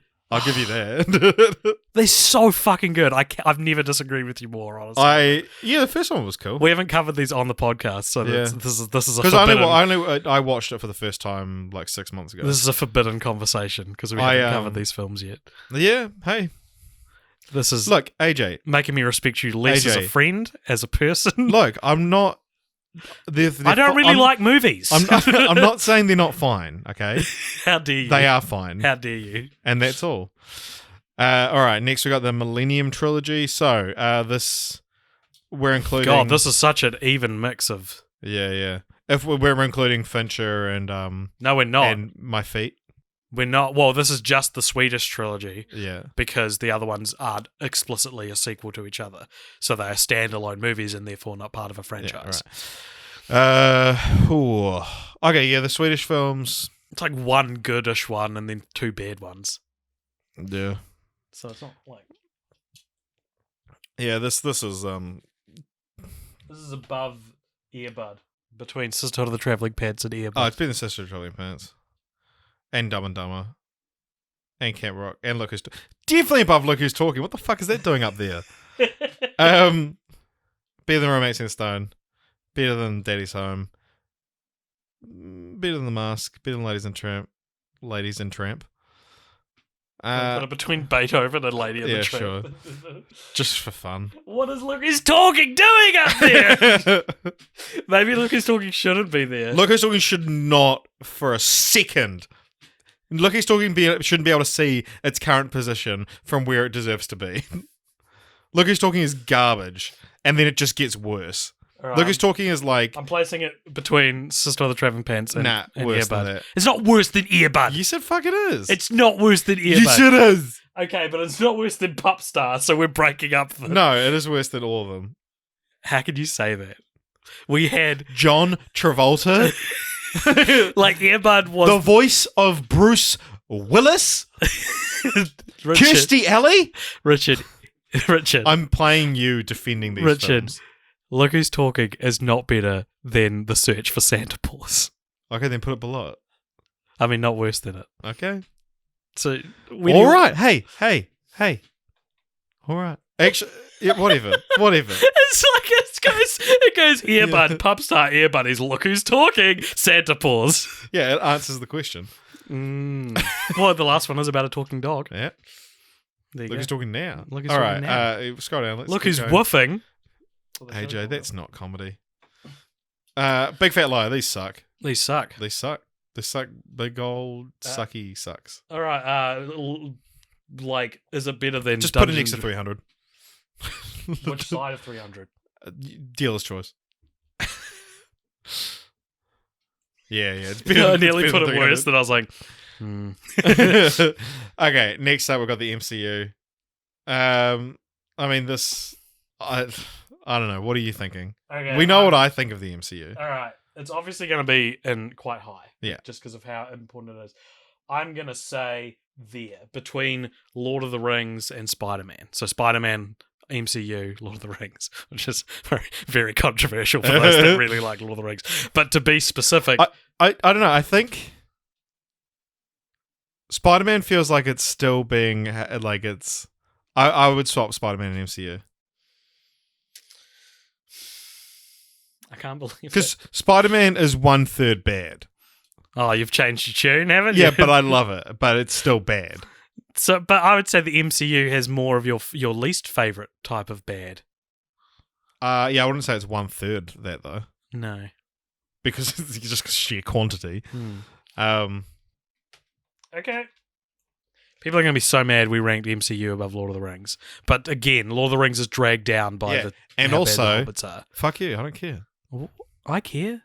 They're my friends. Every one of our listeners is my friend. Like, he's not being generous. It's just you genuinely know all these people personally. All right, we're on the home stretch now. Where would you put Bring It On, Richard? This is some of the worst movies we've ever seen. I would say Bring It On 4 and 6 are astronomically bad. What's the fourth one? The fourth one's the theme park one, where they try copy the roller coaster and their dance moves. This is slipped out of my mind. I remember hashtag worldwide hashtag cheer smack. Yeah. That's the best one. That's the worst one. Yeah, that's pretty good. This is, I don't know.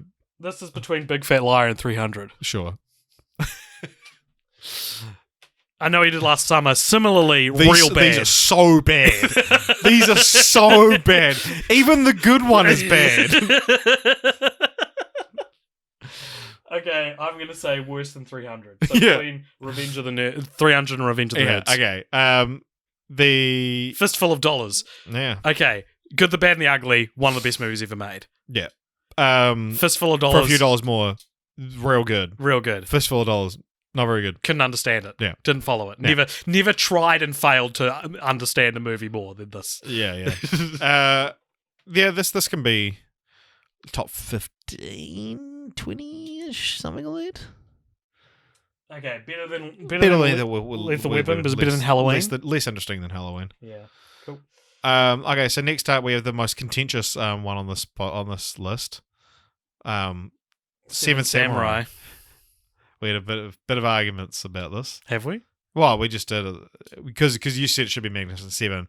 I said that because it's the first single films like that where they were remade or rebooted are just assimilated into their nearest franchise. Where Seven Samurai just happens to be the only occasion where it was the first film because we just have the first film represent the entire. Yeah, franchise. the first film in this Magnificent Seven is Seven Samurai, which makes it the only time that we've covered a franchise that was a remake of one movie. Yeah. That was spun off from a remake of one film. Yeah. Anyway, I don't like any of them really. Not moved by any of them. Yeah. Yeah, I mean Seven Samurai and Magnificent Seven. I think one of the Magnificent Sevens I was like kind of lukewarm on, but yeah, I mean it's a great story, like Cinderella story kind of thing, like where it's a tried and true formula. I'm thinking between Lady and the Tramp and The Mask. Sure. Look at that, Ricky. If people didn't know what this is representing their franchises, it's just random movies we've ranked, and we've got number 54, Lady and the Tramp. Number 55, Seven Samurai. Yeah. Akira Kurosawa's opus, Seven Samurai. Number 56, The Mask. All right, so the next one is The Fast and the Furious. This is a seesaw of quality, isn't it? Yeah, and this is one of the classic, so interesting as a franchise movies. The franchise. I said on the episode, it's the podcast. It's the franchise this podcast was made for. Yeah, it's like I was made for this. It was like I was made for. I reckon put this at number 1. That'd be silly. Okay, put it at number 100. Okay. I reckon it goes above Nymphomaniac. Especially because of how interesting it is as a franchise. I reckon it goes between Kill Bill and Austin Powers. Sure. Yeah, I'm happy with that. Okay. It's going to be fun at the end of this when we go through all 99 and explain and go through what all there. And okay, next up. RoboCop. Don't remember it. Yeah, no, it wasn't very good. No. I'm sorry. As a franchise, not super interesting. Although I'd probably put it close to Nymphomaniac. It's not bad. Necessarily, it's just between Daddy's Home and Romancing the Stone. Sure, and the forgettable era with Romancing the Stone and Critters. Yeah. Okay, next up, Spy Kids. They're fun, but I don't know if they're good. Yeah, they'd still edge out ahead of Nymphomaniac for me. Okay, better than High School Musical. They're very similar. I think they're better. You do? Yeah, I just nodded.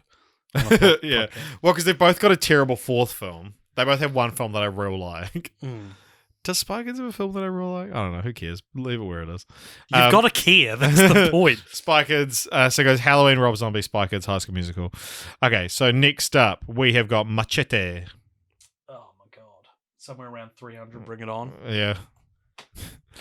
It's between Bring It On and 300. Yeah. Okay, up next, the Texas. It's better than that though. Yeah, it is. It's like It's better than Airbud. It's just above Boondock Saints. Yeah, sure. So not better than Airbud. Okay, yeah, it's not as good as Santa Paws, apparently. So is though. I think we've got It's between Look Who's Talking. So now it goes Airbud, Popstar, the Airbuddies, Look Who's Talking, Machete, Santa Paws. Okay. Next up is the Texas Chainsaw Massacre. So this, this is another the weird original franchise. Continuity. Yeah, This has a lot of reboots that don't ever have a sequel to each other. So there's a clear continuity that it begins with. Then there's a reboot duology, and then a bunch of straddlers that we're not really pulling into the conversation. All right. Texas Chainsaw Massacre was probably my least favorite franchise of the big horror. Oh no, it's better than Hellraiser. I think it's probably my favorite one. Really? Or at least Texas Chainsaw Massacre the movie is real good. Yeah. But the franchise I didn't find very interesting. It is better than Hellraiser, so let's find Hellraiser. Okay. Alright. I think it is better than... I think it's better than the Godzillas that we've got there. I think it's better than the Red Curtain, better than Amazing Spider-Man, better than Transformers, better than Crocodile Dundee, better than Bad Santa. Between The Hobbit and Bad Santa? Sure. And then we've got the prequels, which are probably worse, right? Oh, definitely worse. Yeah. Oh, definitely worse. Oh. Okay, put this just under Hellraiser, I reckon. So between Hellraiser and Michael Bay's Teenage Mutant Ninja Turtles. Okay, so we're really getting to the home stretch now. How many are left? What is it? 8? Yeah. Okay, so we've got Jaws. One of the greatest films ever made. with 3 of the most forgettable sequels. Yeah. With some of the best taglines.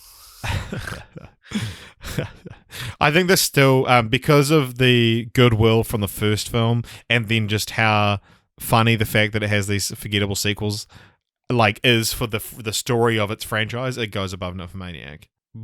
Just under High School Musical. Well, should it be above High School Musical? I can put it above Kung Fu Panda. It's so much higher. Yeah. I think Jaws is better than Kung Fu Panda. I'm sorry.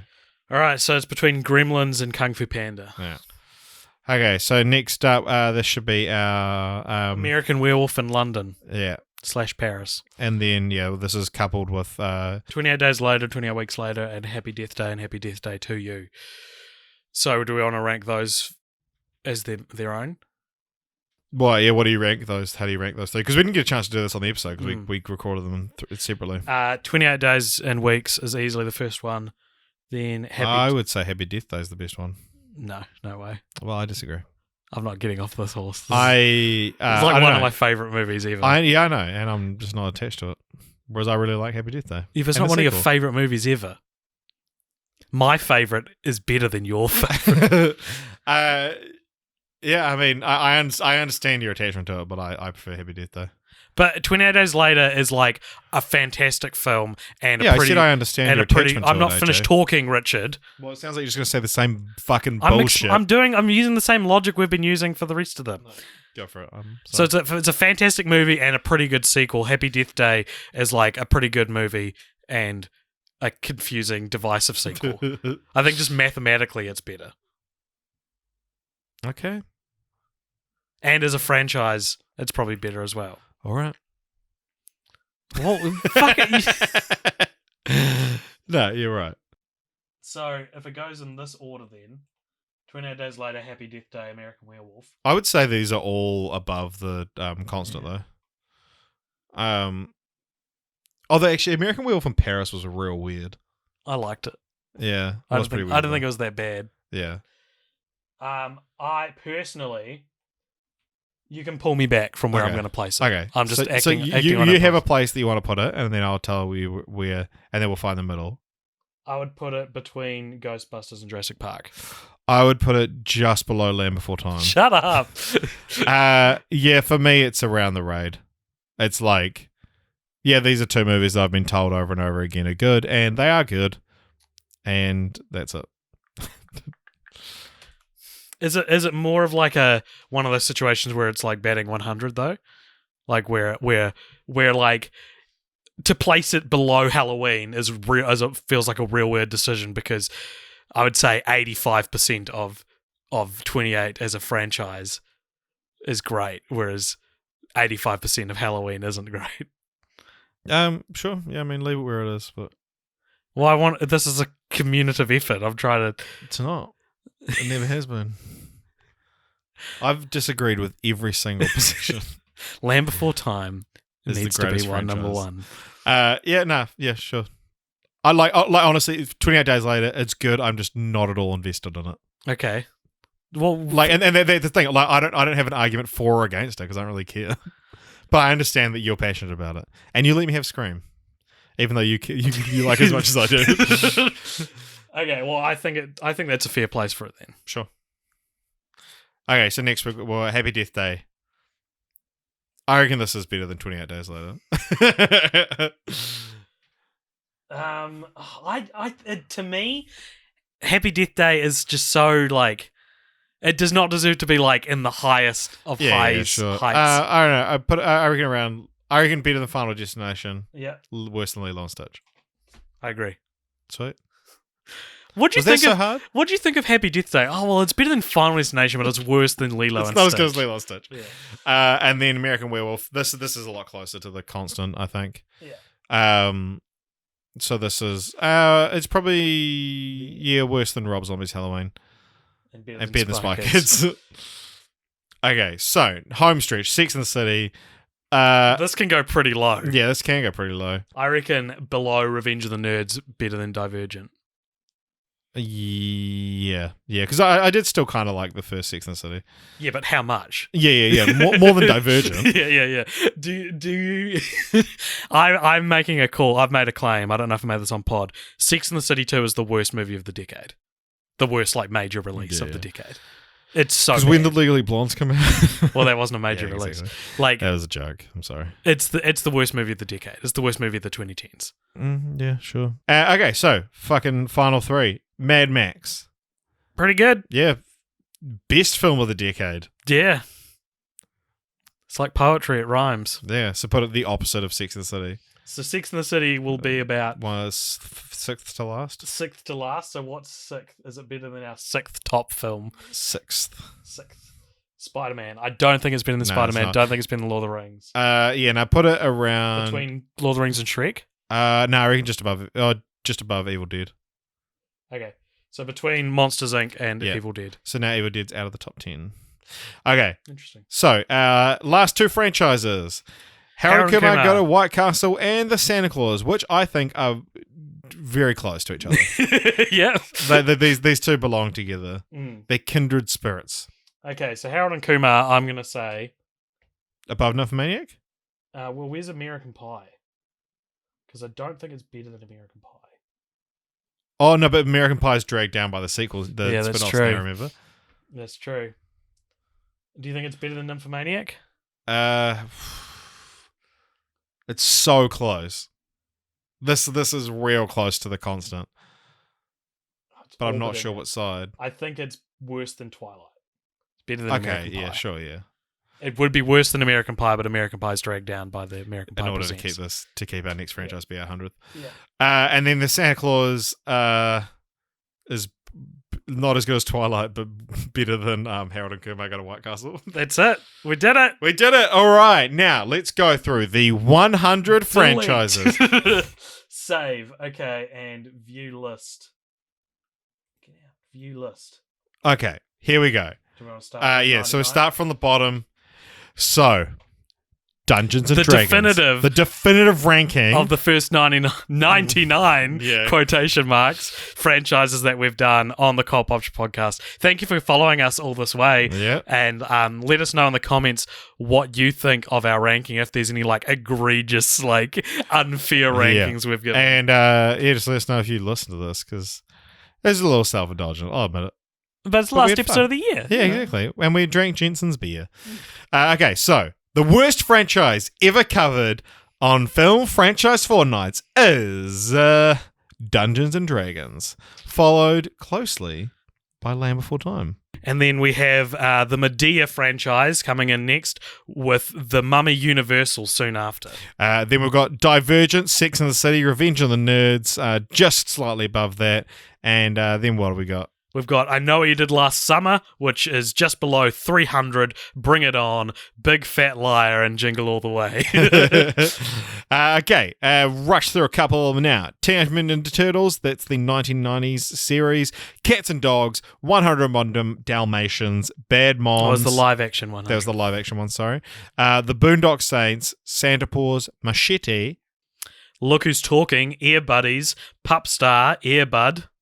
The Sister of the Traveling Pants, Dumb and Dumber, The Nutty Professor, Camp Rock. That was the Eddie Murphy Nutty Professor, the Jerry Lewis Nutty Professor soon after. Then Critters, Romancing the Stone, RoboCop, Daddy's Home, The Mask, Seven Samurai / The Magnificent Seven. Lady and the Tramp, the Millennium Trilogy, that's only the Swedish films. Beethoven, Legally Blonde, which is dragged down by having one of the worst films of all time, and it's in the Hall of Fame. It actually is, and like that's done so well to get to what is that, number 62? It should be very proud of itself. Yeah. Al Woods argued her case very well for that. Then we've got the cartoon 101 Dalmatians, The Jungle Book, Ace Ventura, Teenage Mutant Ninja Turtles, the Michael Bay produced series, the Texas Chainsaw Massacre prequels. The Michael Bay produced series. Hellraiser, Godzilla Showa, Godzilla Millennium, the Red Curtain Trilogy, Amazing Spider-Man, and Transformers. Then we've got the Godzilla Heisei period, this one from the 80s. Crocodile Dundee, Bad Santa, the Texas Chainsaw Massacre, that's the original timeline. Then we've got The Hobbit, American Pie, Harold and Kumar Go to White Castle, The Santa Claus, Twilight, and then at number 41, so we've covered more bad franchises than good, is the perfect zero of a franchise, Nymphomaniac, because it contains one of the greatest films we've watched on this podcast, and then also contains one of the greatest falls from grace for a franchise. And in the opposite side of our brain from Twilight being this conflicted, they're all pretty bad, but I kind of like them, we then get to the High School Musical series, which are all pretty good, but I kind of hate them. So we got High School Musical, which does have a shitty fourth film that we need to consider here. Spy Kids, American Werewolf in London / Paris, the Halloween Rob Zombie films, the Hangover trilogy, Shanghai Noon and Shanghai Nights, National Treasure, Happy Feet, Kung Fu Panda, Jaws, Gremlins, Scary Movie, Final Destination, Happy Death Day, Lilo and Stitch, SpongeBob SquarePants, The Raid, Lethal Weapon, Fistful of Dollars, that's the Man with No Name trilogy, Halloween, that's like following the original the timeline. Laurie Strode timeline. All right, getting close to so this is our top 20 now. Yeah. Wow. Should we do it one each back and forth? Yeah. Friday the 13th. A Nightmare on Elm Street. Ghostbusters. 28 Days and Weeks Later. Jurassic Park. X-Men. Austin Powers. The Fast and the Furious. Kill Bill. The Evil Dead. Mad Max. Monsters Incorporated. And Monsters University. Shrek. Lord of the Rings. Sam Raimi's Spider-Man trilogy. The MCU. Scream. Mission Impossible. Back to the Future. And at number motherfucking 1, Toy Story. The best film franchise. Yeah, the best film franchise. So, now on the podcast, we can say we've covered everything from Toy Story to Dungeons and Dragons. And everything in between. Yeah. And then we can give them this list and prove that we've actually done that. So, we've been recording for fucking almost 2 hours now. It deserves it. It does deserve it. And thank you for listening. We've earned this. Yeah. Covering, quote unquote, 99 franchises. And next year we'll be beginning Film Franchise Fortnight Season 5 with the 100th franchise. Whatever that, we haven't actually decided what that is just yet. Yeah, we've got some ideas. We'll Strokes beard. Yeah, there'll be some surprises. I just stroke your own beard. Jesus. Yeah, so we've also got like our 100th episode of Film Franchise Fortnights coming up in a couple of months, because the way the way we've talked about this on the podcast, it doesn't fall that there's one franchise every episode. Sometimes there's two, and then sometimes there's one franchise we spread over a few episodes. Yeah. But yeah, our 100th episode of Film Franchise Fortnights is coming up in, I believe, like March, and then our 200th episode of the Popture podcast is later on in the year as well. So it's a year of big anniversaries. Very, very nice. Well, hey, thank you so much for joining us. If you liked this podcast, be sure to find us on all the places, YouTube, Facebook, Yeah, if you've Instagram, made it this far and you're like, Twitter, oh, fuck, I might check this podcast out. or maybe they haven't done this stuff yet, and they should have already. Yeah. You can email us at cultpopturemedia@gmail.com. We're also on all the Apple podcasts. Leave us a review. 5 stars, please. Don't bother if it's not going to be 5 stars. And thank you, Jensen, for sending us the Cheeky Kiwi Sour IPA. It was the best beer I've ever had as someone who's drank under 10 beers in his life. Anyway, thank you so much, guys, and we'll see you next year. What a year it's been, Richard. What was best pop cultural experience of 2019? 2019, yeah. Or of the decade? Of 2019. Best pop culture experience has to be watching Endgame. Agreed. And twice on opening day in theaters. What a fucking unit that movie is. I would say it was the accumulated efforts of Kevin Feige and the Russo brothers. Of Endgame, Toy Story 4, and El Camino, a Breaking Bad movie, all blowing my expectations of what a distant-ish kind of your not typical sequel can do. And then only to be somewhat have my morale somewhat depleted by Game of Thrones season 8 sucking fucking shit, and Rise of Skywalker sucking fucking shit. All right, everybody, thanks so much, and we will see you next in the year. new year. Whoop whoop. We wish you a happy new year. And a happy new year.